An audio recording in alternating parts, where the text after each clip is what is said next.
जय हिंद प्यारे बच्चों, welcome to Bharat verse classes. कैसे हो बच्चे आप सभी। आशा करता हूँ आप सभी शानदार तरीके से अपनी पढ़ाई को कर रहे होंगे, स्वस्थ होंगे। प्यारे बच्चों, आज हम लोग कक्षा 7 JCERT गणित पाठ पुस्तक में पाठ 16 को पढ़ना प्रारंभ करेंगे और इसके अंतर्गत हम प्रश्नावली 16.1 के प्रश्नों को भी हल करेंगे। तो बच्चा पाठ 16 का नाम है सममिति। सममिति का अर्थ क्या है? वैसी आकृतियां जो एक दूसरे के बिल्कुल समान हो उसे बोलते हैं सममिति। ठीक है, तो जैसे यहाँ पे आप देख सकते हो, जैसे एक तितली का पंख का उदाहरण हम लोग लेते हैं। तो तितली का जो पंख होता है, दोनों पंख वो एक दूसरे के बिल्कुल सममिति होती है, एकदम एक दूसरे के समान होती है, क्योंकि उसके दोनों पंखों पर अलग अलग डिज़ाइन के रंग नहीं किए होते हैं, बिल्कुल एक समान रंग किए होते हैं।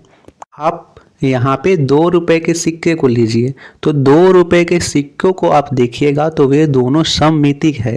क्यों सममिति है? क्योंकि उन दोनों में जो चित्र बने हुए हैं एक आकार के हैं, उसका जो साइज है वो भी एक आकार का है, तो वे सममिति है।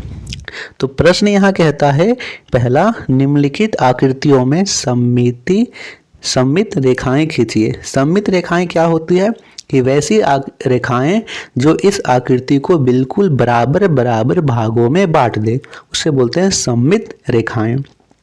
तो देखिए यहाँ पे पहला दे रखा है, इसके बीच से हम लोग रेखा खींचेंगे तो यह जो गोला है, यह गोल है, वो भी 2 भागों में बट जाएगा। ठीक है, तो यहाँ से हम लोग एक बार बीच में कर सकते हैं और एक बार इधर से काट सकते हैं, बस। इसके अलावा हम लोग और भी नहीं खींच सकते हैं। आप बोलोगे कि सर, यदि हम लोग यहाँ पे कोना से कोना में खींचे तो क्या हो सकता है? नहीं हो सकता है बच्चा, क्योंकि आप जब कोना से कोना में खींचोगे तो यह जो बिंदु है, यह जो गोला है तो इधर आ जाएगा और ये गोला इधर आ जाएगा, वो अलग अलग हो जाएगा। हमें बिल्कुल समान चाहिए।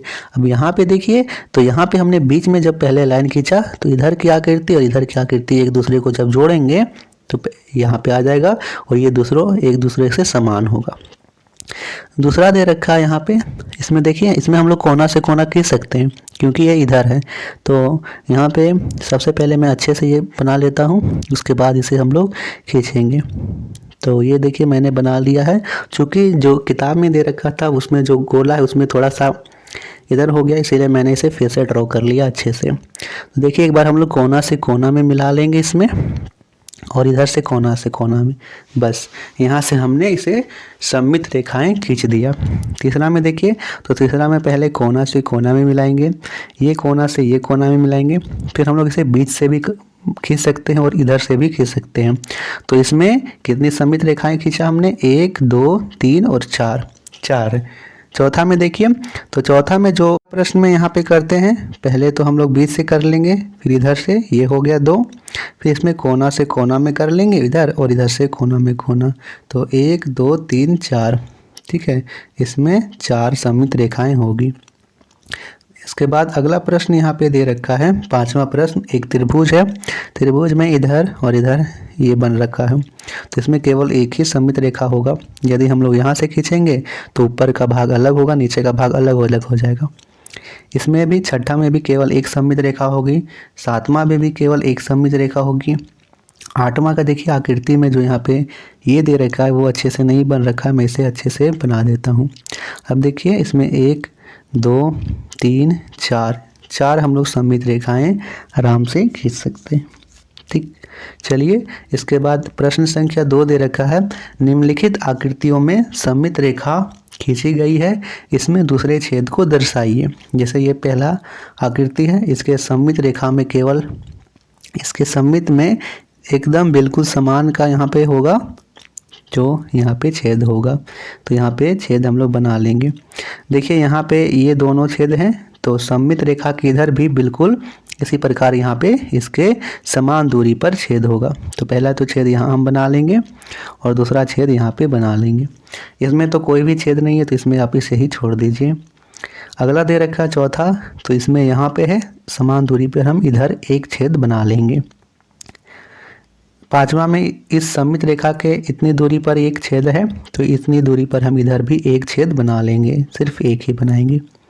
ठीक है, अब देखिए यहाँ पे सममित रेखा में पहला तो यहाँ पे दे रखा है, तो यहाँ इसके सममित में हम यहाँ एक रेखा, हम यहाँ एक छेद बना लेंगे, तो ये हमारा हो गया सममित रेखा के इधर एक छेद। तो अगला प्रश्न दे रखा है प्रश्न संख्या 3, निम्नलिखित आकृतियों के दर्पण रेखा सममित बिंदु रेखा के रूप में दी गई है।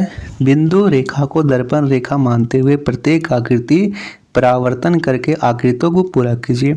आपको क्या करना है, इस आकृतियों को पूरा कर देना है।